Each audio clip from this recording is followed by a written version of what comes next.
non-subsidized bread.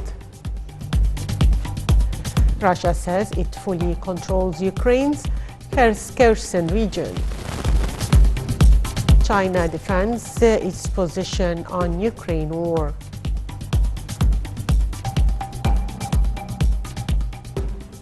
President Fattah AlSissi on Tuesday gave directives for the pricing of non-subsidized bread in a bid to reduce its high prices, meeting with Prime Minister Mustafa Madbouli and several concerned ministers. The President also urged supply commodities regulators to put these new prices into force as he reviewed recent efforts to control and monitor markets. President AlSissi also urged the introduction of additional incentives for supplying local wheat, adding that the armed forces is encouraged to coordinate with the Ministry of Supplies and the Long Live Egypt Fund in offering low-priced basic food commodities nationwide in the run-up to the holy month of Ramadan. The Interior Ministry issued a statement detailing the latest measures to control markets. It said that during the past 24 hours, 98 cases of supply fraud were lodged against violators, with over 2,633 tons of food supplies, construction materials confiscated. 11,040 oil packages were also confiscated. The statement said that over 165 tons of food supplies alone were confiscated in the campaigns, as well as 26 tons of subsidized wheat. As for overpricing cases, 2,245 food commodities were confiscated from violators. The statement said that as for the monopoly of construction materials, 196 tons of steel were detected. Prime Minister Mustafa Madbouli headed the first meeting of the committee responsible for studying the impact of the current international crisis on strategic commodities.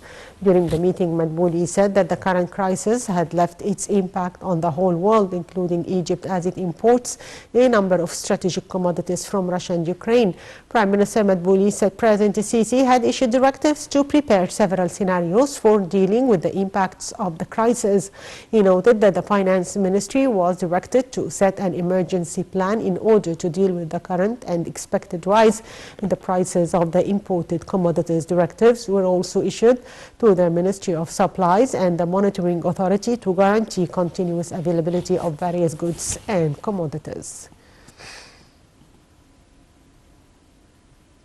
Prime Minister Mustafa Madbouli said boosting trade and economic cooperation with Arab and African partners is a priority for the government, especially at a time when the whole world is facing health, economic and social challenges posed by the repercussions of the coronavirus pandemic. Madbouli was speaking during a meeting with members of the Governing Council of the African Arab Trade Bridges Program. Madbouli said Egypt will continue to boost efforts for achieving sustainable development in the African continent. He also said that he appreciates cooperation with the International Islamic Institution for Trade Finances. Madbouli said Egypt plans to intensify cooperation with the institution in light of its programs in order to boost trade and investment flows between Arab and African countries.